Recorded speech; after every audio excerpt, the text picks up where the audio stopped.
자, 성령 하나님 인도하심 가운데 저희가 세 번째 날 말씀을 함께 나누고자 합니다. 저희 원래 일정하고는 약간 차이가 있습니다. 어제 말씀을 잠깐 한번 요약해 보겠습니다. 어제 말씀 뭐였죠? 2절 말씀, 그가 나를 푸른 풀밭으로 인도하시고, 그가 나를 푸른 풀밭에 누이시며 쉴만한 물가로 인도하시는도다. 이 말씀 나뉘었죠.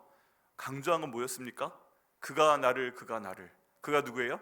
바로 우리 목자 되신 하나님이십니다. 목자 되신 예수님이십니다. 우리 인생의 주어가 누구라고요? 내가 아니고 바로 하나님. 우리 인생의 주어가 누구라고요? 내가 아니라 바로 우리 예수님, 성령님. 그분이 바로 목자라고 했습니다. 그래서 우리가 정말 잘 되는 게 항상 우리의 기도 제목인데, 잘 되기 위해선 그 주어의 자리에 내가 아니라, 다른 것이 아니라, 또는 아무것도 안 오는 것이 아니라 우리 하나님을 놓을 때, 예수님을 놓을 때, 또 성령님을 놓을 때, 목자를 놓을 때 우리가 정말 복된 길로 갈 수 있다고 어제 말씀드렸습니다. 다 믿으시죠? 아멘. 그런 의미에서 다시 고백해 보겠습니다. 우리 하나님께서 내 인생의 주어이십니다. 예수님께서 내 인생의 목자이십니다. 성령님께서 나를 이끌어 주시는 대로, 내 가족을 이끄시는 대로, 우리 백향목길 이끄시는 대로 따라가겠습니다. 아멘. 믿음대로 될지어다, 선포한 대로 될지어다. 주께서 이루실 것을 믿습니다. 주어의 자리에는 항상 목자가 계시고, 이 주어는 우리 하나님, 예수님, 성령님. 나는 뭐라고요? 목적어일 뿐입니다. 목적어를 자꾸 주어 자리에 갖다 놓으면 큰일 납니다. 그게 어제 그 말씀이었고요. 그리고 이렇게 인도하실 때 푸른 풀밭 들에 누이시고 쉴만한 물가 들로 인도하신다고 말씀드렸죠. 여기 우리말에는 푸른 풀밭 한 군데 있는 것 같고 쉴만한 물가 한 군데 있는 것 같지만, 막상 원문의 의미는 많은 푸른 풀밭들 중에 하나라고 말씀드렸습니다. 많은 쉴만한 물가 중에 하나라고 말씀드렸습니다. 딱 정해져 있는 게 아니에요. 그럼 어떻게 우리 목자 되신 예수님께서 우리 인도해 가시는가? 많은 푸른 풀밭 중에서, 많은 쉴만한 물가 중에서 내가 하나님 말씀 얼마나 읽고 그 말씀 따라 얼마나 많이 기도하고 얼마나 많이 순종하느냐에 따라서 그 수준을 달리해서 인도하신다고 말씀을 드렸습니다. 한 가지가 아닙니다. 그래서 여러분, 저희가 모든 게 정해져 있다고 생각하시고 나서 그냥 대충 사시면 안 됩니다. 내가 말씀 보는 만큼, 내가 기도하는 만큼, 내가 순종하는 만큼 하나님께서 거기에 따라 차등을 두고 인도하심을 믿으셔야 됩니다. 정직하십니다, 우리 주님은. 그렇기 때문에 우리가 드린 만큼 우리에게 베푸시는 분이 바로 우리의 목자이신 줄 믿습니다. 여기에 대한 예로 다윗을 통해서 어제 말씀을 드렸습니다. 근데 다윗에게 이 고백을 하도록 하셨을 때 제가 좀 다른 각도로 말씀을 드렸죠. 저는 이 표현대로 하나님께서 다윗에게 푸른 풀밭들로만 인도하시고 쉴만한 물가들로 인도하신 것 같다, 이런 생각에 대해서 좀 이상하다라고 말씀드렸습니다. 그게 아닌 것 같다. 왜냐하면 다윗의 일생을 보면 나중엔 행복했겠죠. 처음엔 행복했겠죠. 그런데 이상하게 왕이 되는 사람으로 사무엘의 기름 부음을 받은 후부터는 엄청나게 고생을 많이 하잖아요. 우리가 알고 있는 대로. 그런 걸 봤을 때는 이 말씀 같지 않다. 하나님은 다윗을 푸른 풀밭들로만 인도하신 게 아니다, 쉴만한 물가들만 인도하신 게 아니다, 죽도록 고생 많이 시켰다. 근데 왜 다윗은 이렇게 고백을 하고 있는가에 대해서 말씀을 드렸습니다. 그러면서 세 가지 예를 들었어요. 하나님께서 인도하신 다윗의 이런 푸른 풀밭들은, 이런 쉴만한 물가들은 눈에 보기에는 정말 푸른 풀밭들이 아니었다, 광야였다, 고통스러운 자리였다. 그런데 그 모든 어려운 시험 가운데서, 광야 가운데서 다윗이 하나님을 선택했을 때 결국 그 모든 일의 결말이 정말 좋은 푸른 풀밭으로 바뀌고 쉴만한 물가로 변했다고 말씀을 드렸습니다. 첫 번째가 뭐였죠? 하나님이 다윗을 어떻게 인도하셨다고요? 첫 번째 인도하신 푸른 풀밭, 어떤 게 있었어요? 그게 바로 그 아버지 이새가 블레셋과 이스라엘 사이에 전쟁이 났는데 거기에 형들이 군사로 참여를 하니까 막내인 다윗에게 너 형들한테 먹을 거 좀 가져라 줘라, 떡을 보내고 그 군대에 있는 상관에게는 뇌물을 갖다 바치도록 했죠. 왜 뇌물을 바칩니까? 어려운 전쟁에서는 내 알을 좀 빼주시오, 이런 의미였습니다. 그런데 참 이세로 대단해요. 굳이 거기에 왜 막내 아들을 보내는지. 전쟁터인데 만약에 전쟁 큰일 나면 어떻게 할 만한 상황이었어요. 아주 안 좋은 상황입니다. 웬만하면 보내면 안 되는 상황입니다. 여러분, 지금 만약에 전쟁이 났는데 우리 애들 중에 한 명이 거기 가 있어요. 근데 너 이거 너희 형한테 먹을 것 좀 갖다 주고 와, 떡 좀 갖다 주고 와, 뭐 상관한테 좀 뇌물 좀 주고 와, 이거 하면서 그 전쟁이 막 지금 나고 있는 상황에 애 보내시는 게 여러분 당연하세요? 저는 안 될 것 같아요. 저희 아들 가 있는데 저희 딸 보내거나 그러지 않을 것 같아요. 근데 보냈단 말이죠. 처음에 하나님께서 인도하신 그 길이 누구나 보기에 좀 푸른 풀밭이나 실만한 물가가 아니었습니다. 위험한 장소로 보냅니다. 근데 거기에서 다윗이 선택을 합니다. 뭐라고 선택했어요? 블레셋 장군 골리앗이 나와서 하나님의 이름을 모욕하는 것을 보고 너는 뭔데? 네가 모욕하는 하나님이 어떤 하나님인데 너는 칼과 창과 단창으로 지금 우리 하나님의 이름을 모욕하지만 난 그 하나님의 이름으로 너를 없애겠다 라고 선포하고 물맷돌에 돌을 달아서 던졌는데 이기게 되죠. 다윗이 선택을 한 겁니다. 아주 척박한 환경 가운데서, 위험한 환경 가운데서 하나님의 이름을 지키기 위해서, 하나님의 이름을 모욕한 사람을 대적하기 위해서 목숨을 걸고 1대1로 싸우게 됩니다. 그리고 하나님께서 승리하게 하셨고 이 일 때문에 다윗이 왕이 사위가 되고 이스라엘 가운데 왕의 후계자감이 되게 되는 것을 보게 됩니다. 여러분, 뒤의 일을 보면 이야, 다윗이 왕의 후계자가 된 것은 푸른 풀밭이 맞는 것 같아요. 쉴만한 물가가 맞는 것 같아요. 나중에 왕이 사위까지 됐잖아요. 근데 처음 보여준 그 상황은 전쟁터에서 블레셋 장군의 최고봉인 골리앗이 하나님의 이름을 모욕하고 있는 것을 다윗이 보는 그런 자리였습니다. 여러분, 이게 첫 번째 내용인 거예요. 결코 하나님이 이끄신 자리가 처음부터 푸른 풀밭이 아니었습니다. 그런데 하나님을 선택하고 하나님의 이름을 지키기 위해서 목숨을 걸고 무언가 하다 보니까 그 자리가 푸른 풀밭으로 바뀌는 기적이 나타나게 됩니다. 또 두 번째 어떤 일이 있었어요? 이제 다윗이 도망갔다고 그랬습니다. 다윗이 그 장인어른 사울이 죽이려고 하니까 블레셋 땅으로 도망갑니다. 이 방금 말씀드린 골리앗의 고향인 그 아각 사람의 땅으로 도망갑니다. 죽을 뻔했습니다. 도망 나오게 됩니다. 이것도 별로 좋은 상황이 아닙니다. 푸른 풀밭 쉴만한 물가 절대 아닙니다. 근데 나왔을 때 다윗에게 더 기가 막힌 일이 있었습니다. 그게 뭐예요? 지금 자기 혼자 목숨 부지하기 바쁜데 이것도 너무 힘든데 나 한 명 광야 가운데서 떡 먹고 물 마시는 게 힘든데 가족이 다 몰려와서 내가 너와 함께 있겠다라고 얘기합니다. 그리고 어제 말씀 읽으신 것처럼 이스라엘 땅 가운데서 버림받은 자, 원통한 자, 모든 그 어려운 가운데 있는 사람 몇 명이 몰렸다고 그랬어요? 400명이 몰려와서 당신이 우리 우두머리가 되어야 된다. 우리가 당신을 따라다닐 테니까 이제부터 우리 좀 책임져라. 이런 상황이 발생되게 됩니다.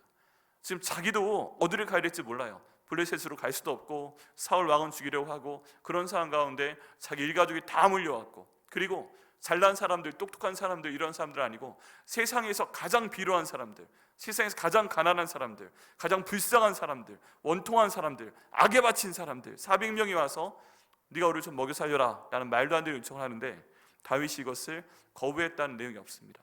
받아들입니다.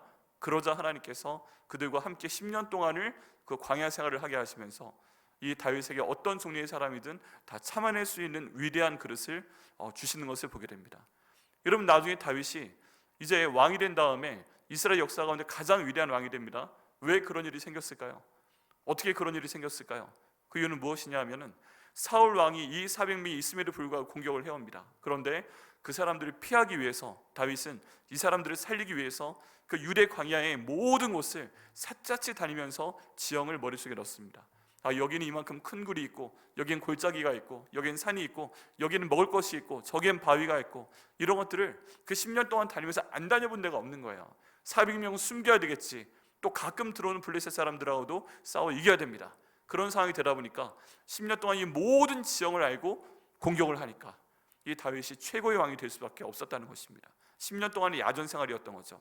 그러다 보니까 하나님께서 결국 지금 보기에는 광야일 뿐인데 지금 보기에는 진짜 함께 있기 싫은 400명 이상의 사람들이 함께 붙어있는 것 뿐인데 그 생활 10년 동안 시키시더니 이 광야가 그에게 푸른 풀밭과 쉴만한 물가가 되게 하신 것을 믿습니다. 하나님께서 인도하셨을 때 처음부터 푸른 풀밭과 쉴만한 물가가 아니라 다윗이 그 모든 것에 대해서 하나님께 순종하고 또 옆에 있는 이웃을 사랑하게 되니까 정말 주님의 은혜로 그 어려운 땅이, 광야가 이 다윗에게는 나중에 왕이 될 수 있는, 그 백전백승의 그런 왕이 될 수 있는, 장군이 될 수 있는 모든 푸른 풀밭과 쉴만한 물가를 제공했다는 것입니다.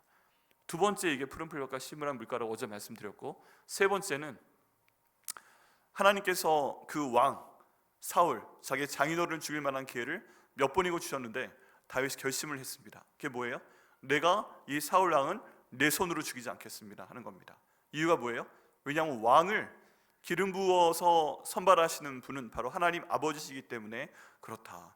사무엘이 기름 부어서 왕으로 삼은 이스라엘 첫 번째 왕이기 때문에 하나님이 기름 부은 사람에 대해서 아무리 잘못했어도 내가 손대지 않겠다라고 작정을 했다는 것입니다.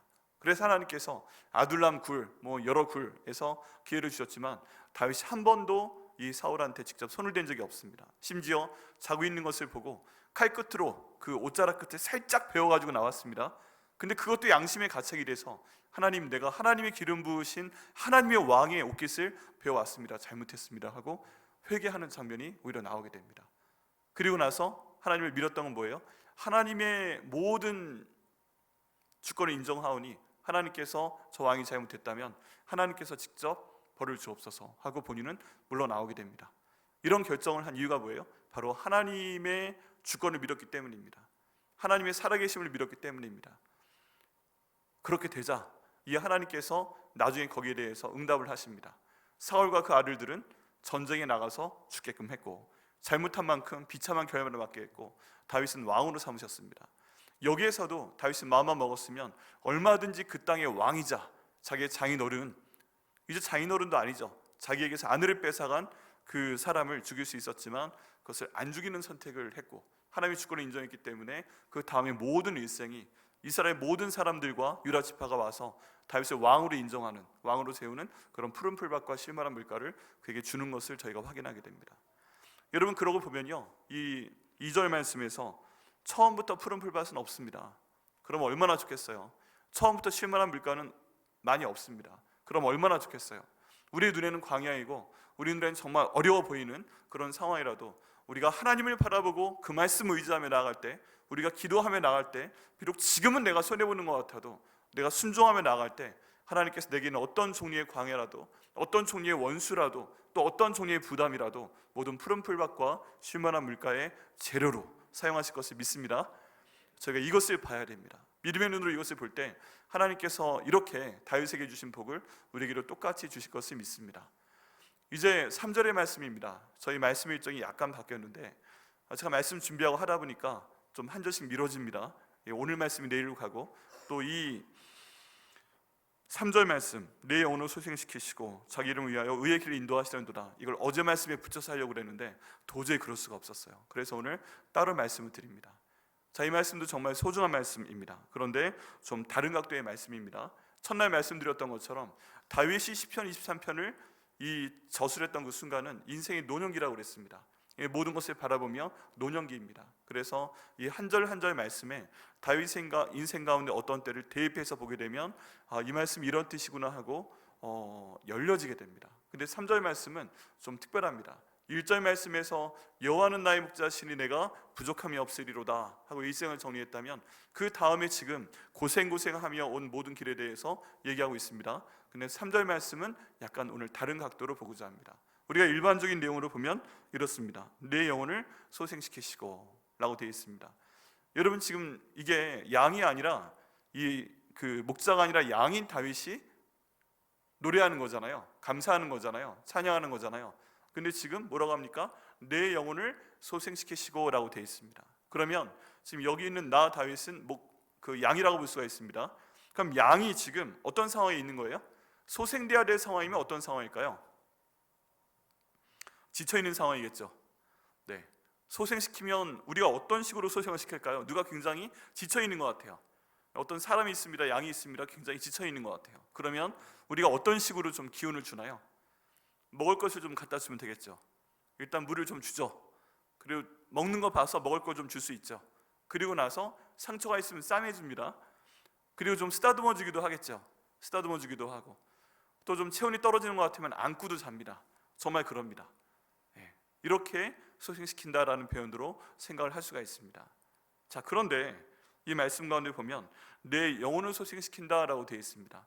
육신에 대한 건 그런데 마음까지 소생을 시켜야 되는 것이죠. 마음까지. 그렇다면 지금 다윗이 말하는 이것은 어떤 상황일까요? 일종의 죽어가는 상태라고 볼 수가 있습니다.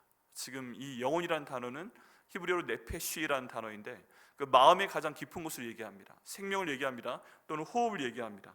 죽어가고 있는 상태인 것입니다. 왜 죽어가고 있습니까? 걱정이 너무 많아서. 여러분 가끔 걱정이 너무 많을 때 내가 이러다 죽겠다 싶은 생각 들지 않으세요? 때로는 너무 걱정이 많으면 그냥 아예 걱정 안 하려면 그냥 차라리 여기서 끝내는 것도 괜찮을 수 있다, 그런 생각도 하게 됩니다. 많은 분들이 그러다가 정말 약을 먹든지 아니면 우울증이 오든지 해서 생각을 멈추게 되죠. 근데 정말 절대적으로 기억해야 될 것은 스스로 생명을 멈추기 위해서 자기 목숨에 대해서 위해를 가한다든지 아니면 약을 많이 먹는다든지 이런 사람에 대해서는 저희가 그 다음 일을 보장할 수가 없습니다. 보통 스스로 이렇게 너무 걱정이 많아서 죽어가고 있는 상태인데 내가 스스로 죽겠다라고 결정하고 어떤 선택을 해서 행동에 옮기는 사람, 그리고 결과가 정말 죽음으로 나타나시는 분들에 대해서는 그분들이 죽어서 천국 간다고 보장을 하지 못합니다. 그런 얘기 많이 들으셨죠? 근데 왜 그런지 아세요? 이유가 뭘까요? 그 이유는 무엇이냐면은 내 목숨의 주인이 누구예요? 나예요? 아니면 우리 하나님이세요? 하나님이에요. 그러면 내 목숨은 내 게 아니라 하나님 건데 내가 내 목숨을 내 마음대로 끊으면 하나님에 대해서 어떻게 하는 거예요? 불순종하는 겁니다. 특별히 생명에 대해서. 내 모습은 누구의 형상을 닮았어요? 하나님의 형상을 닮은 겁니다. 여러분 사람 죽이는 게 왜 무서워요? 하나님의 형상을 닮은 사람을 죽이기 때문에 그렇습니다. 그래서 죽이지 말라고 하는 거예요. 하나님 닮은 사람을 왜 죽여요? 그러니까 살인하지 말라고 하는 겁니다. 죽이지 말라고 하는 겁니다. 말을 통해서도 마음이 화살을 박지 말라고 하는 겁니다. 왜 그래요? 하나님의 형상을 닮은 마음이고 하나님께서 그 호흡을 불어넣어서 만드신 그 마음과 영혼이고 하나님의 형상대로 만드신 그 모습이기 때문에 죽이지 말라라고 말씀을 하시는 것이죠. 그래서 그런 것들이 확장되게 되면 요즘 시대의 문화 가운데 사람을 가지고 강시를 만들거나 뭐 그런 것들이 있잖아요. 예전부터 많이 나왔던 그런 것들은 누구를 모욕하는 거예요? 하나님의 형상을 원래 주신 그 하나님을 모욕하는 것이기 때문에 죄입니다. 문화적으로 죄입니다. 저희가 그걸 즐기면 안 됩니다. 그런 입장이기 때문에 사람에 대해서 정말 죽이면 안 되고 하나님의 형상을 가진 사람이기 때문에 내가 나 자신에 대해서 그런 선택을 해도 안 된다고 말씀하시는 것입니다. 그래서 살인하지 말라, 이 말씀이 정말 강력한 계명이고 그런 일이 벌어졌을 때 죄라는 것입니다. 그리고 자기 자신에 대해서도 그런 선택을 하는 것도 같은 입장에서 내 인생의 주인이, 내 목숨의 주인이 나나 하나님의 형상을 닮은 사람이기 때문에 나에 대해서 그런 위해를 가하는 것은 죄이기 때문에 불순종의 죄로 천국에 가지 못한다. 우리가 예수님 믿을 때 세 가지 마음으로 믿고 입으로 시인해야 천국 간다고 그랬잖아요. 첫 번째가 뭐라고 그랬어요? 예수님께서 내 죄를 위해서 십자가에서 돌아가셨습니다. 두 번째, 예수님께서 다시 살아나셨습니다. 세 번째, 예수님께서 내 인생의 주인이십니다. 이거잖아요. 세 번째, 예수님께서 내 인생의 주인이신데 내가 걱정이 많다고, 내가 너무 걱정 때문에 힘이 든다고, 내가 이 고난을 피하고 싶다고 피할 수 있는 방법으로 내 생명을 스스로 손을 대요? 이건 세 번째 내용에 걸리기 때문에 천국 가는 것을 보장할 수 없습니다. 정말이에요. 그렇기 때문에 그런 생각 하시는 분은 오늘 당장 내려놓으시기를 예수님의 이름으로 축원합니다. 우리의 목자가 예수님이시기 때문에 우리가 믿고 따라 나갈 때 우리의 눈으로 보기에는 방법이 없어도 우리 주님께서는 반드시 우리한테 승리할 길을 주실 것을 믿습니다. 그게 정말 중요한 내용입니다. 그렇다면 이런 상태에 있다는 걸 저희가 봐야 됩니다. 내 영혼을 소생시키시고, 이거 다른 얘기로는 내 영혼이 지금 죽어가고 있다는 얘기입니다. 다윗의 상황으로 따르면 내 영혼이 죽어가고 있었던 적이 있었다. 내가 숨을 쉬지 못하는 상황이 있었다. 그런데 그런 숨을 못 쉬는 상황 가운데서 하나님께서 소생을 시켜 주셨다는 것입니다. 소생을 시켜 주셨다는 건 뭐예요? 숨이 다시 돌아왔다는 것이고요. 그리고 이런 상태는 어떤 상태였을까요? 왜 다윗이, 왜 양이 이런 상태까지 가야만 됐었을까요? 지금 목자와 함께인데 왜 그랬을까요? 왜? 그 내용은 목자를 떠났기 때문에 그랬을 가능성이 큽니다. 여러분 한번 그 질문을 던져봅니다. 그냥 지금 계속 말씀을 보고 있잖아요. 이스라엘 상황에서 목자가 있으면, 목자가 있고 양이 있습니다. 그럼 목자가 앞에 가면서 양들을 따라오게 있겠어요? 아니면 우리가 가끔 TV나 뭐 영화 같은 데서 보는 것처럼 양들이 먼저 가고 목자가 뒤에서 앞으로 가 이렇게 탁탁 치면서 앞으로 밀고 나가는 거겠어요.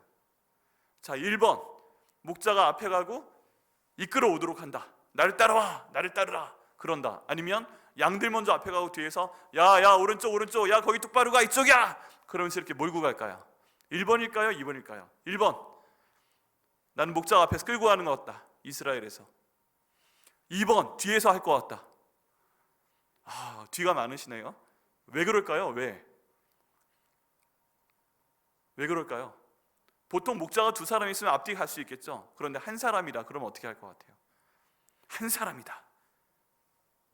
앞에서 갈까요? 뒤에서 갈까요? 정답은 앞에서 갑니다. 할렐루야. 여기 지금 그렇잖아요. 여호와는 나의 목자시니 내가 부족함이 없으리로다. 그가 나를 푸른 풀밭에 누이시며 쉴 만한 물가로 인도하시는도다. 지금 앞에서 이끌어 가는 거잖아요. 앞에 가는 겁니다. 그러면 목자는 앞에 가는 거예요. 이 길이 맞으니까 그냥 갈 수 있어요. 가끔 뒤를 돌아보면서 다 따라오고 있나? 야 우리 1번 2번 3번 뭐 등등 해가지고 이름 불러서 확인하면서 가면 좋지만 가끔 가다 보면 깜빡하고 목자는 바른 길을 가는데 양들이 따라오고 있는지 살짝 놓칠 수도 있어요. 근데 더 황당한 건 뭐냐면 이 뒤에 따라오는 양 중에 하나가 목자를 따라가기 싫어서 갑자기 살짝 빠질 수 있어요. 뭐 나쁜 의도는 아닌데 지나가다 보니까 저기 맛있는 꽃이 보여요. 역시 먹을 게 중요합니다. 맛있는 꽃이 보여요. 그러면 그거 먹으러 가다가 살짝 빠져요. 그리고 목이 마른데 하고 저쪽에서 물냄새를 맡고 양이 앞을 잘 못 봅니다. 그쪽으로 가다가 앞에 절벽을 못 보고 갑자기 떨어져서 다리가 부러지는 상황도 생기고, 그리고 또 때로는 속도도 문제입니다. 맞는 속도에 가야 되는데 천천히 하늘 보다가 땅 보다가 잠깐 누워 쉬다가 이러다 보면 뒤에 떨어진 양들은 어떤 거에 표적이 돼요? 들짐승의 표적이 됩니다. 들짐승은 앞에서부터 공격하지 않습니다. 여러분 얼마나 똑똑한데요. 들깨나 늑대 정말 똑똑합니다. 목자가 있는 방향으로는 절대 먼저 덤벼들지 않습니다. 뒤에 낙오되는 것들을 주로 채가죠. 뒤에 낙오되어 있다가 쳐가고.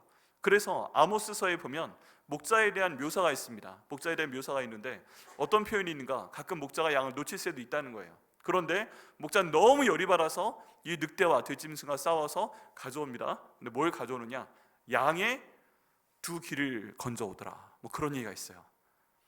그것까지는 너무 좀 모양이 그래서 찾아있지는 않겠는데 이미 그 양은 늑대의 밥이 됐고 싸워서 그 입가에 묻어있는 귀라도 떼온다는 거죠. 내 새끼의 귀네 그러면서. 이게 목자의 태도란 것입니다. 근데 중요한 건 뭐다? 뒤에 뒤쳐져 있는 양들은 가끔 이런 일을 당하기도 한다. 그러면 지금 이 상황에서 다윗이 말하는 내 영혼을 소생시키시고, 그럼 이미 죽어가고 있는 상태였다는 거잖아요. 그럼 뭐와 연관이 되어 있는가? 목자를 제대로 따라가지 않는 상태였다는 것입니다. 목자를 제대로 따라가지 않는 상태는 죄와 연관이 됩니다. 죄와 연관이 됩니다. 그런데 이 죄는 바로 죄의 삭과 연결이 됩니다. 죄의 삭은 뭐라고 그래요? 사망이라고 그럽니다. 여러분 제가 죄를 지으면 거짓말을 한 죄이건 아니면 사람을 죽인 죄이건 그 모든 대가는, 그 모든 결과는 뭐예요? 죽는 겁니다. 그러니까 하나님 보시기엔 거짓말하는 거나 사람 죽이는 거나 똑같은 죄입니다. 이렇게 연결될 수 있다는 것입니다. 그런데 지금 만약에 내 상태가 죽어있는 상태, 죽어가는 상태, 숨을 못 쉬는 상태인데 죄와 연결이 되어 있고, 이게 다른 사람들은 모릅니다. 근데 하나님과 나만 아는 죄가 있을 수 있어요. 하나님과 나만 아는 불순종이 있을 수 있습니다. 여러분 예수 믿는 사람은 다른 사람들과 다릅니다. 뭐가 다르냐? 다른 사람은 다 일반적으로 하는 죄 있잖아요. 때론 거짓말도 하고 때론 도둑질도 하고, 뭐 전에 말씀드렸던 것처럼 제가 점심 먹기 전에 딱 기도할 때 제 가장 맛있는 반찬 뺏어 먹기도 하고 메롱하고 뭐 이런 것들 다 가능합니다. 그보다 더 심한 것도 가능합니다. 여러 가지 도덕적인 죄가 가능합니다. 그게 오히려 즐거움이고 그게 오히려 자랑이 될 수 있고 그런 상황들이 가능합니다. 그런데 예수 믿는 사람 뭐가 다른가? 예수 믿는 사람 그 주인이 누구예요? 예수님이신 거예요. 그러면 그 사람의 일생에 예수님을 떠나서 예수님과 자기밖에 모르는 어떤 죄를 지었을 경우에 주인 되신 예수님께서 그렇게 그냥 넘어가실까요? 아니면 반드시 짚고 넘어가실까요? 짚고 넘어가십니다. 왜 그래요? 그분이 내 주인이시기 때문에 그래요. 여러분 저희들의 자녀들을 보면 안 그런 경우도 있겠지만 우리 자녀가 만약에 어디 가서 도둑질을 해왔어요. 여러분 그럼 어떻게 하시겠어요? 그거 가만 두시겠어요? 아니면 다리 몽둥이를 어떻게라도 좀 해서, 물론 부러뜨릴 수는 없지만 그래도 한두 대라도 세게 때려서 다시는 못하게끔 각인시키지 않으시겠어요?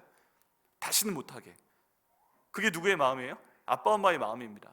그런데 만약에 그런 일이 있어도 그냥 잘했네, 나중에 좀 더 가져와, 더 좀 많이 훔쳐와, 이런 얘기 하는 부모님 계세요? 모르는 사람은 그럴 수 있어요. 그런데 부모는 못해요. 만약에 예수님께서 우리 주인이시면 내가 잘못하는 것을 봤을 때 너 죽어, 죄의 삭은 사망이야 하고 꺼내 오신다는 것입니다. 가만두지 않으세요. 왜? 사랑하시기 때문에. 그런데 모르는 사람이면 그냥 그거 내버려 둡니다. 왜요? 나랑 상관이 없으니까. 그래서요, 예수 안 믿는 사람이 어떤 죄를 저지르고 때로 하나님을 모욕하고 그 성경에 나와 있는 것 중에서 많은 말씀을 불순종해도 하나님은 내 자식이 아니면 신경 쓰지 않으시는 거예요. 그런데 만약에 하나님의 사람이 이미 예수님이 나를 위해 죽으시고 부활하시고 주인 되신 걸 믿은 사람이 그런 잘못을 저지르게 되면 하나님이 반드시 거기에 대해서 관여를 하십니다. 잘못한 건 벌 주시고 잘한 거는 바로 상을 주시든가 나중에 주시든가, 거기에 대해서 반드시 우리 크리스찬의 일생 가운데 여러분 생기시는 것을 믿으시길 바랍니다. 그게 중요합니다. 그게 중요합니다. 근데 지금 여기 있는 다윗이 뭐라고 하고 있어요? 내 영혼이 소생되었다라는 얘기는 내가 그렇게 잘못해서 하나님 앞에 죽을 만한 순간에 있었는데 뭐 하셨다? 하나님께서 나를 잡아오셨다라는 것입니다. 하나님께서 내 인생 가운데 관여하셨다. 다른 말로 하면 내가 잘못했을 때 하나님께서 나를 치셨고 내가 돌아왔다 하는 것입니다. 여러분, 이 시간 한번 생각을 해보시기 바랍니다. 그동안의 인생을 돌아보실 때 내가 하나님께 잘못한 게 있어요? 딴 사람 몰라요. 아무도 몰라요. 나와 하나님만 알아요. 모든 사람한테 숨기고 싶은데 아직 안 들킨 게 있어요. 그런 걸 보면 우리 모든 사람은 10계명 중에 11계명이 굉장히 충실한 사람들일 수 있습니다. 11계명 뭐라고 말씀드렸어요? 들키지 말라 라고 말씀드렸죠. 죄를 지었지만 들키지 마라. 그런데 다른 사람한테 안 들킬 수 있는데 하나님한테는 들킵니다. 하나님한테는 마음도 들켜요.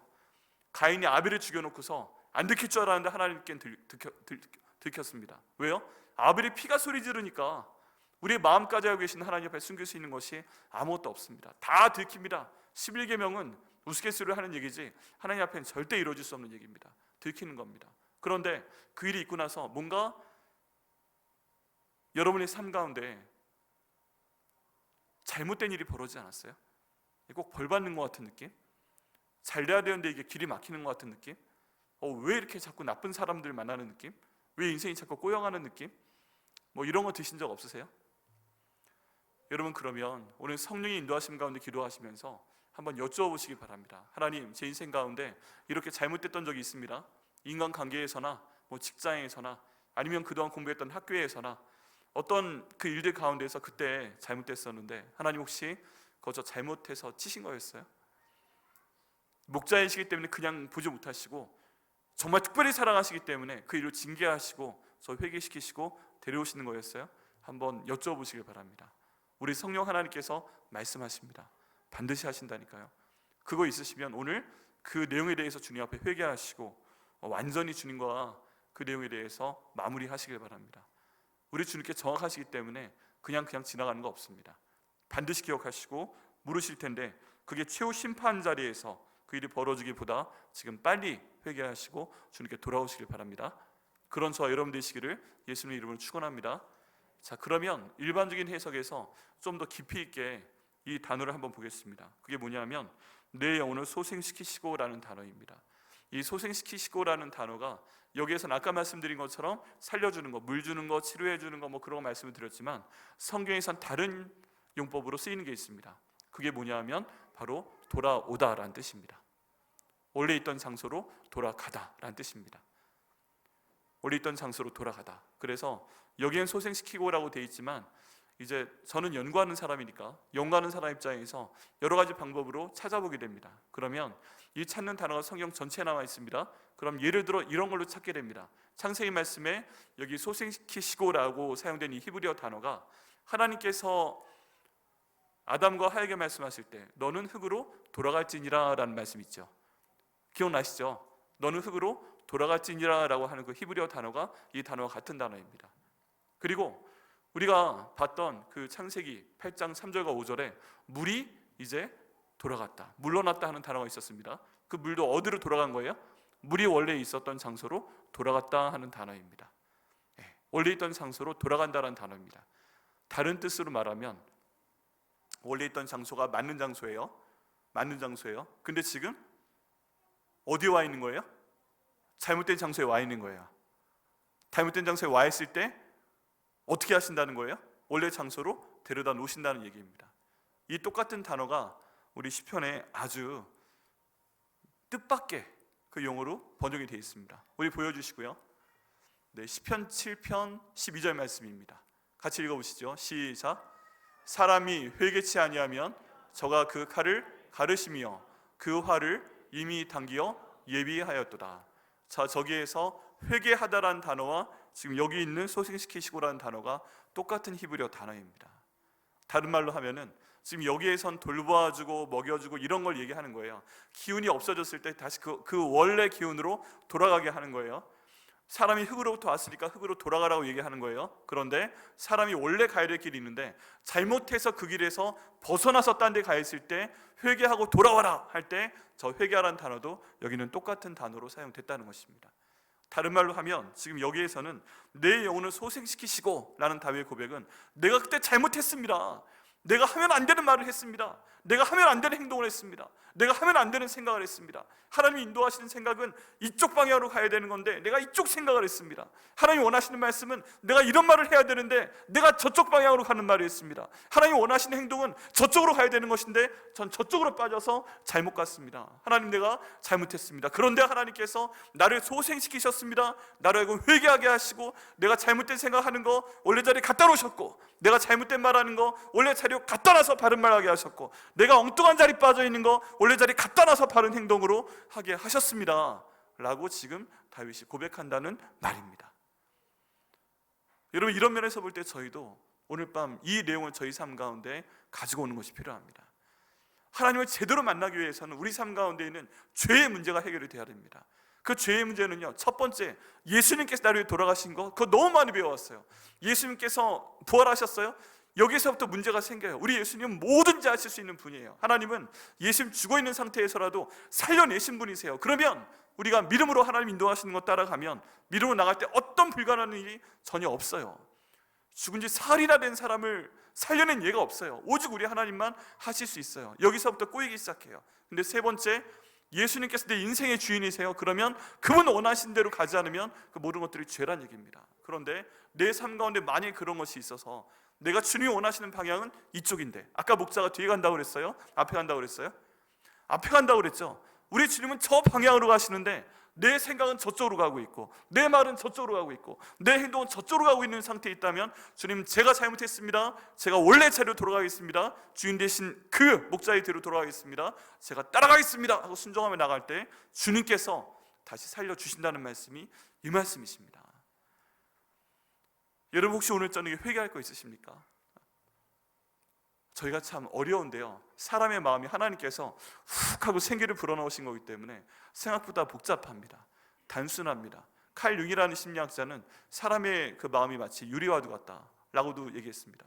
상처 하나 나면 쫙쫙쫙쫙 금이 가기도 하고 어떻게 종잡을 수가 없다고 그랬어요. 너무 깊다고 얘기했어요. 근데 이것을 길어내는 분은 하나님이시잖아요. 우리 하나님께서는 그 모든 것들을 알고 계신 분이신 줄 믿습니다. 그렇다면 우리가 마음에서부터 주님을 따라서 원래 자리로 가고자 할 때 우리 주님께서 오늘 소생시키실 것을 믿습니다. 성령 하나님께 오늘 그거 간구하셔야 됩니다. 그렇다면 이렇게 내 영혼을 소생시키시는 이유가 뭘까요?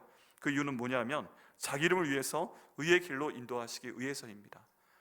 여러분, 우리 목자이신 예수님께서, 우리 목자이신 하나님께 성령님께서 우리 앞에 끌고 가시잖아요. 그런데 지금 누구 이름 걸고 끌고 가고 있는 거예요?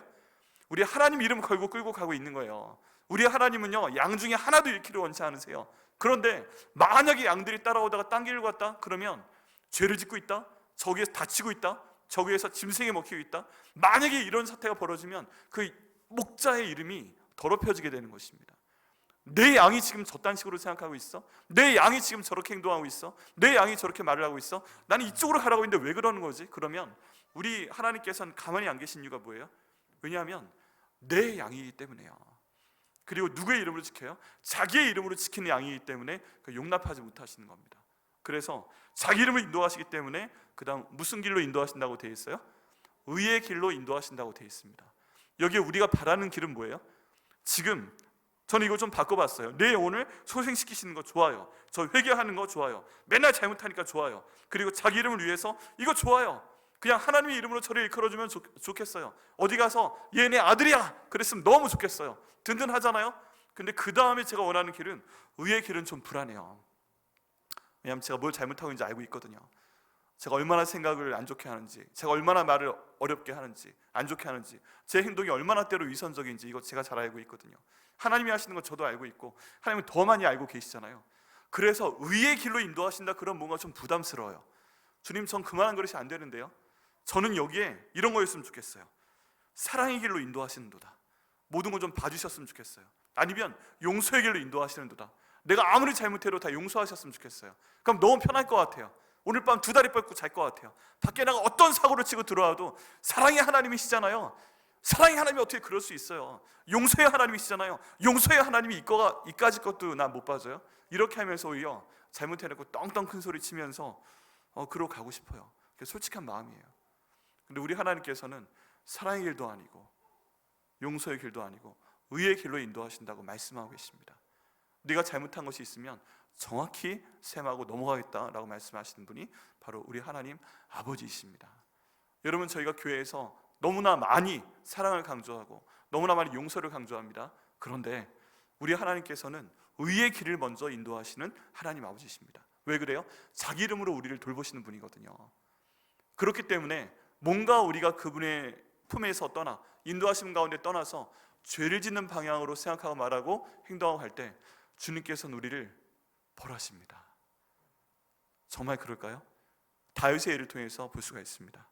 그런 내용들이 사무엘하 11장부터 15장까지 이제 다윗과 밧세바의 사건을 통해서 볼 수가 있습니다.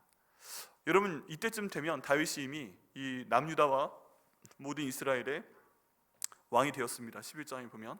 그리고 나서 암몬 자손과 10장에서 싸웁니다. 처음엔 다윗 싸웠는데 좀 싸우다 보니까 이제 좀 쉬어도 될 것 같아요. 그래서 군대장관 요압과 군사들만 보냅니다.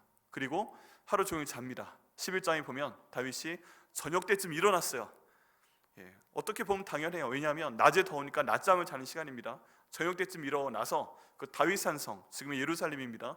거기 위에서 이렇게 밖으로 정신 차리기 위해서 내려다 봅니다. 근데 내려다 보다 보니까 저 밑에 다윗 산성이 제일 높고요, 밑에 그 집들이 있는 그런 형태입니다. 근데 그 중에 어떤 한 집에서 굉장히 아름다운 여자가 목욕을 하고 있었다는 것입니다.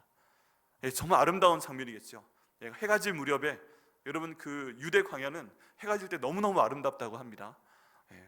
한번 찾아봤는데 그 낮에 유대 광야는 뜨겁잖아요. 볼 게 없잖아요. 그런데 붉은 유대 광야에 해가 뉘엿뉘엿 져 가는데 저 밑에서 물을 떠는 어떤 아름다운 여인이 긴 머리를 찰랑거리면서 목욕을 하고 있는데 위에서 보니까 다 보이는 거예요. 얼마나 좋았겠어요. 안 좋으셨던 모양이네. 네, 얼마나 좋았겠어요. 근데 그것을 보고서 그 마음이 갑자기 자기 마음이 아닌 겁니다. 다윗이 하나님의 사람인데 지금까지 왔잖아요. 어제까지 했던 그 모든 말씀, 사울과 싸울 때의 말씀, 사울에게 고난당했던 때의 그 말씀, 굴에 숨어 다닐 때의 그 말씀, 400명이 와서 네가 우리 좀 먹여 살려 했을 때의 그 모든 고난의 말씀 다 지나와서 이제 왕이 됐잖아요. 근데 그 순간 평안할 때쯤 되니까 그걸 보고서 하나님이 원하시는 마음의 자리는 거기가 아닌데 그 마음의 자리에서 슥 하고 다윗의 마음이 저쪽으로 가버립니다. 그리고 다윗의 말이 하나님이 원하시는 말은 그게 아닌데 슥 하고 엉뚱한 데로 갑니다. 마음이 어디로 갔어요? 저 여자 너무 예쁘네. 내가 남자로서 좀 그 다음 단계로 가고 싶다 하는 생각을 하게 됩니다. 그리고 나서 하나님이 원하시는 말은 여기인데 무슨 소리야, 들어가 자야지. 더 자든지 아니면 기도하든지 해야 되는데 이 마음이 또 쓱 하고 절로 갑니다. 그리고 해서는 안 될 말을 합니다. 부하 데려다가 보여주면서 저 여자 어디 사람이야? 라고 물어봅니다. 그런 말 하면 돼요, 안 돼요? 말이 잘못된 방향으로 갑니다. 그런데 햇사람 우리아의 아내입니다. 그러니까 그래. 그런 다음에 해서는 안 되는 행동을 합니다. 저 여자 좀 가서 데려와. 왕이 오라고 좀 했다고 그래. 그래서 데려오게끔 합니다. 그리고 그날 밤 하나님이 원하시는 행동은 그게 아닌데 그 여자와 동침을 하게 됩니다. 일종의 유부녀와 불륜을 하게 됩니다. 여러분, 하나님의 사람도 이렇습니다. 우리 너무 자책할 필요 없다니까요. 이 가운데 다윗보다 나은 분 계세요? 내가 다윗보다 잘났다. 내가 다윗보다 하나님 많이 경험했다. 여러분, 그 엄청난 시간 가운데 하나님을 경험해서 이제 하나님의 마지막 단계 왕으로 올려놓고 자기가 나가서 안 싸워도 되는 상황 가운데 다윗을 갖다 날 정도로 높여주신 사람이 다윗이었어요. 이제 더 뭐 올라갈 데도 없어요. 이제 자기가 싸우지 않아도 돼요. 그런 상황인데 그 순간에 마음이 목자를 따라가지 않고 엉뚱한 데로 갑니다. 말이 엉뚱한 데로 갑니다. 행동이 엉뚱한 데로 갑니다. 그리고 나서 좋았던가 봐요. 가만히 있습니다. 그래서 성경에 보면 밧세바가 그 후에 전가를 합니다. 몇 개월 후에 전가를 해서 제가 임신했습니다 라고 얘기합니다. 어떻게 돼요? 그 다음에 잘 아시는 대로 우리아가 전쟁 가운데 있는데 불러드립니다. 뭔가 이제 그 변명거리를 만들어야 되잖아요. 그러니까 내 애를 밧세바가 임신한 게 아니라 우리아의 아이를 임신한 걸 만들기 위해서 잔뜩 먹여서 집에 가서 자라고 보냅니다. 근데 너무 충직한 사람이라서 가서 앉아요. 내가 어떻게 그럴 수가 있어요? 안 돼요. 안 되는 거죠. 그래가지고 너무 황당해서 기다리고 있다가 한 번 더 시도해서 또 한 번 이번에 술에 잔뜩 취하게 해가지고 그 집에 갖다 넣었는데도 빠져나와가지고 자기는 절대 안 됩니다 하고 지켜냅니다. 대단한 충신이죠. 이걸 다 아는데 다윗의 마음은 그러면 오, 하나님께서 이 일 하지 말라고 하시는구나 해서 마음도 지키고 모든 걸 지켜서 이제 이 부하를 더 사랑 아껴해야 되는데 그게 아니라 변명할 거를 얘가 만들지 못하게 만드네. 알리비아이가 없게 만드네. 그럼 어떻게 하지? 그럼 죽여버려야 되겠네. 그리고 편지를 써야 되겠네. 요압한테 편지를 보내서 전쟁터 중에서 가장 힘든 데 보내서 그 사람은 남겨놓고 빠져나와라, 죽게끔 만들라, 이런 행동을 해서 지시를 하고 정말 죽게 만듭니다. 그런 다음에 밧세바를 자기 안으로 데려옵니다. 여러분, 이 모든 과정이 사무엘하 11장부터 쫙 12장까지 묘사가 될 때 다윗이 양심의 가책을 느꼈더라 이런 얘기 하나도 없어요. 자연스러운 거예요. 왜 그래요? 이제 나의 주인은 누구예요? 나예요. 내 신분은 뭐예요? 왕이에요. 그 당시 모든 왕들이 그 정도는 해요. 암몬 왕도 하고 모압 왕도 하고 블레셋 왕도 다 해요. 자기 원하는 대로 다 해요. 그런데 다윗은 그러면 안 되는 거예요. 왜 그래요? 그 주인이 누구라서? 하나님이니까. 다윗의 목자는 누구예요? 하나님이니까. 그러니까 암몬 왕이 어떻든 모압 왕이 어떻든 다 그 사람들은 내버려 두는데 이 다윗은 하나님의 사람이기 때문에 하나님께서 그 감추어진 죄를 두고 보지 아니하십니다. 그래서 12장에서 나단 선지자를 보내서 그 일을 드러내버리시죠. 비유를 하나 합니다. 왕이시여, 어떤 사람이 있습니다. 어떤 부자가 있는데 양도 많고 다른 집수도 많고, 또 어떤 가난한 사람이 있는데 아주 작은 암양이 하나 있었는데 그 부자가 손님이 왔을 때 자기 거 많은데 아깝다고 그 가난한 사람의 양을 잡아서 손님 대접했습니다. 어떻게 하면 좋을까요? 그런 나쁜 놈이 다 있어, 4배나 갚아야 되리라 그랬는데 그게 바로 너다! 라고 얘기를 하니까 이 다윗이 갑자기 정신이 확 하고 돌아왔습니다. 확 하고 돌아왔어요. 그 순간 멀리 떠나 있던 생각과 말과 행동이 확 하고 돌아와서 소생이 되게 됩니다. 그 다음 회개를 하게 됩니다. 그리고 하나님께 회개를 하게 됩니다. 여러분, 그런 상황이 되면서 이제 하나님께서 나단을 통해서 벌을 받을 거라 말씀하십니다. 너 벌 받을 거다. 그리고 5년 후일을 말씀하십니다. 네가 밧세바를 데려다가 지금 그렇게 욕을 보이면서 잤어? 네 아내 삼았어? 네 아내들 너는 밤에 있지만 백주대낮에 그런 똑같은 모욕을 당할 거다. 다윗이 밧세바를 취했을 때가 BC 990년경인데 그 아들 압살롬이 그 아버지를 배신해서 예루살렘에 쳐들어가서 그 다윗의 첩들과 함께 궁중에서 옥상에서 해서는 안 될 관계를 맺은 것이 그로부터 5년 후입니다. 5년 후에 그 일이 정확하게 벌어지고 다윗은 이것이 모두 자기 잘못인 줄 알고 그냥 도망가요. 압살롬하고 싸우지 않고. 하나님이 거기에 대한 대가를 갚게 하십니다. 그리고 그 전에 다윗과 압살롬 사이에, 다윗과 이 밧세바 사이에 임신한 아들이 하나 있는데 이 아들은 또 죽이십니다. 이걸 보고 다윗이 다시 한번 멀리 떠나갔던 자기 마음이 돌아오게 됩니다. 여러분, 지금 이 표현을 생각하셔야 됩니다. 소생된다는 표현이 뭐라고요? 떠나갔던 마음이 돌아오는 겁니다. 원래 자리로 떠나갔던 마음이 돌아오고, 잘못된 말이 돌아오고, 잘못된 행동이 돌아오고, 다시 목자된 그분을 따라가라 라고 주님께서 이끄시는 순간이란 것입니다. 그리고 그 아들이 죽게 됩니다. 죽기 전까지 다윗이 열심히 기도를 합니다. 살려주십시오. 밥도 안 먹고 기도합니다. 그런데 결국 그 아들이 죽게 되자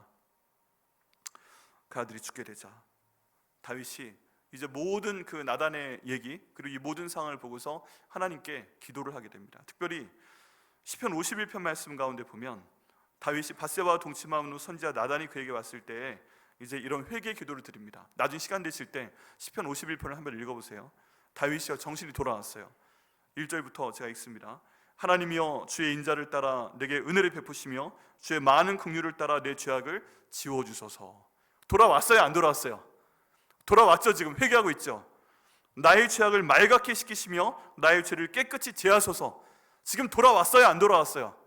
돌아왔어요. 회개하고 있죠. 소생되고 있습니다. 영혼이요 딴 데로 나가 있다가 돌아오고 있습니다. 세 번째 3절 물은 나는 내 죄가를 아오니 내 죄가 항상 내 앞에 있나이다. 죄를 인정을 합니다. 돌아왔어요 정신이. 그 다음 네 번째 내가 주께만 범죄하여 주의 목전에 악을 행하였사오니 주께서 말씀하실 때 이루시다 하고 주께서 심판하실 때 순전하시다 하리이다 하면서 이제 정신이 돌아왔습니다. 여러분 여기에서 저희랑 똑같은 패턴을 찾게 됩니다. 우리가 하나님의 사람이라도 또는 제가 목사라도 여러분이 하나님의 사람이라도 잘못을 저지르고 싶을 때는 하나님 생각이 나요 안 나요? 안 나요. 알고도 모른 척 해요. 그렇지 않으세요? 뭔가 나쁜 짓 할 때, 나쁜 생각 할 때, 나쁜 말 할 때 뭐라고 한마디라도 욕을 하고 뭐라도 한마디라도 주먹이 올라갈 때 하나님 생각하면서 해요? 안 하면서 해요? 알아도 해요. 다윗하고 똑같아요. 왜 그래요? 잠깐 정신이 나간 거예요. 그때 그건 내가 아니야 라고 말할 수 있을 정도로 나간 거예요. 근데 하나님은 계속 돌아오게 하시는 겁니다. 그리고서 지금 다윗이 기도하는 건 뭐예요? 9절 말씀부터 보면 주의 얼굴을 내 죄에서 돌이키시고 내 모든 죄악을 지워주옵소서. 돌아왔습니다. 회개합니다. 하나님이여 내 속에 정한 마음을 창조하시고 내 안에 정직한 영을 새롭게 하소서. 내 마음부터 잘못되는 걸 알게 됩니다. 내 입에 나오는 모든 말들과 모든 행동들은 어디로부터 나오는 거예요? 내 마음이 잘못된 마음으로부터 나왔습니다. 정직한 영을 주옵소서. 정한 마음을 허락하여 주옵소서. 그리고 하나님 앞에 사정을 합니다. 11절에 나를 주 앞에서 쫓아내지 마시며 주의 성령을 내게서 거두지 마소서. 여러분 하나님께 잘못하는 사람은 반드시 이런 현생 가운데 고통을 당하게 됩니다. 그게 뭐예요? 하나님께 잘못하면 하나님의 사람이기 때문에 하나님께서 그 사람을 쫓아내십니다. 자기 앞에서 쫓아내세요. 그의 마음이 평안하지 못하게 하시고 그의 입에 갑자기 욕이 나오고 그의 행동이 하나님 원하시는 곳에서 떨어져 나오게 됩니다. 그리고 주의 성령을 거두지 마옵소서. 이건 다른 말로 하면 뭐예요? 내가 하나님께 잘못된 생각과 말과 행동을 하면 주의 성령을 뭐 하신다는 거예요? 거두어 가신다는 겁니다. 근데 저희가 말씀드릴 때 내가 기도하는 건 내 마음대로 하는 거예요? 성령께서 인도하신 대로 하는 거예요? 성령께서 인도하신 대로 하는 거죠. 그렇다면 내가 하나님께 잘못한 것이 있다면 주의 성령을 거두어 가시고 주의 성령을 거두어 가시면 내가 기도가 돼요 안 돼요? 기도가 안 돼요. 말씀을 읽는 것도 하나님께서 성령을 통해 깨닫게 하셔야 돼요. 근데 성령을 거두어 가세요. 그럼 말씀을 봐도 이 성경 말씀이 내 마음에 들어와요 안 들어와요? 안 들어와요. 주의 성령을 따라서 내가 예수님 닮아가는 선택을 하고 그걸 생활하게 되는 겁니다. 근데 주의 성령을 거두어 가시면 내가 예수님 닮아가져요? 안 돼요? 안 되는 것입니다. 여기 다윗이 거기까지 간 거예요. 그 놀라운 하나님의 사람이 주의 성령을 거두어 가시니까 밧세바를 보고 해서는 안 되는 생각과 말과 행동을 하면서 여기까지 오게 되고 그 인생 마무리가 너무나 안타깝게 갔다는 것입니다. 여러분 그런데 그 모든 것들을 돌아보면서 지금 다윗은 이렇게 고백하는 것 같습니다. 뭐라고 하고 있어요? 오늘 읽었던 3절 말씀대로 내 영혼을 소생시키시며 자기 이름을 위해서 의의 길로 인도하시는도다. 여기 다윗이 원방이 담겨 있어요? 안 담겨 있어요? 안 담겨 있어요. 하나님 내가 잘못했습니다. 내가 밧세바에 잘못했습니다. 그런데 다윗의 일생 동안에 밧세바 때문에 나한테 이럴 수가 있어요? 하나님께 원망했던 구절이 성경에 하나도 없어요. 내 영혼을 소생시켜 주심을 감사합니다. 밧세바 때문에 잘못했는데 나단 보내서 압살롬 통해서 그리고 밧세바와 사이에 낳은 그 알을 데려가셔서 제가 제정신 들 수 있도록 하여 주심을 감사합니다. 회개할 수 있도록 하여 주시면 감사합니다. 다시 돌아오게 하여 주시면 감사합니다. 왜 그러셨다고요? 하나님의 이름을 위해서 의의 길로 인도해 주시면 감사합니다. 저를 그대로 두지 마시고 여러분 한번 상상해 보신 적 있어요? 하나님이 나단 선지자 보내서 심판하지 아니하시고 그대로 끝까지 잘 먹고 잘 살았더라 이대로 가게 하셨으면 어떨 것 같아요? 아마 하나님이 그를 버리셔서 천국에 못 갔을 겁니다. 다윗 천국에 있다고 믿습니다. 근데 아마 이대로 갔으면 구원받지 못했을 거예요. 성경의 주인공으로 남지 못했을 것이고 솔로몬도 나오지 못했을 것입니다. 그런데 그때 하나님의 이름을 위해서 의의 길로 가게 하시기 위해서 그 벌을 주시는 바람에 제가 이 자리에서 이렇게 고백할 수 있음을 감사드립니다 라고 지금 다윗이 감사하고 있습니다. 내 영혼을 소생시키시고 내 영혼을 다시 돌아오게 하시고 내 영혼이 이스라엘 때로 돌아오게 하시고 내 영혼이 회개하게 하시고 하나님의 이름을 위해서 저를 죄의 길로 계속 가게 하시는 것이 아니라 하나님의 사랑하는 사람이기 때문에 저를 의의 길로 다시 인도하여 주심을 하나님 아버지 감사합니다 라는 구절이 오늘 말씀입니다. 여러분, 이 말씀을 통해서 오늘 저희가 기도하기 원합니다. 시편 23편 만만하지 않습니다. 다윗의 인생이 담겨 있습니다. 굴곡이 담겨 있습니다. 그런데 정말 놀랍게도 이 모든 말씀과 이 내용이 바로 나와도 연관이 됩니다. 여러분 의인이십니까? 여러분 항상 하나님 앞에 바르십니까? 때론 하나님 앞에 성도라는 게, 때론 목사라는 게, 뭐 때론 직분자이신 것들이 너무 부담스러워서 이거 안 하고 싶다 그런 생각 하시는 경우 있지 않으십니까? 제일 좋은 때는요, 남자들은 예비군 훈련 가면 다 너무 좋대요. 누군지 모르고 예비군복 있으면 아무리 깽판을 쳐도 누군지 모르니까 참 좋대요. 저도 가끔 그러고 싶을 때가 있어요. 그런데 우리는 안 됩니다. 왜 그래요? 여호와는 나의 목자이시기 때문에 그렇습니다. 그럼 여러분 지금 어떤 상황 가운데 계십니까? 오늘 그 기도 하시길 바랍니다. 여러분 혹시 우리 삶 가운데 내가 죄의 길로 갔기 때문에 주께서 의의 길로 데려오시려고 심판을 받으신 적 있습니까? 다윗처럼 혼나신 적 있어요? 인생이 갑자기 한번 확 망가라지신 적 있어요? 아니 혹시 우리 가운데 지금 그런 상황 가운데 계신 분 계세요?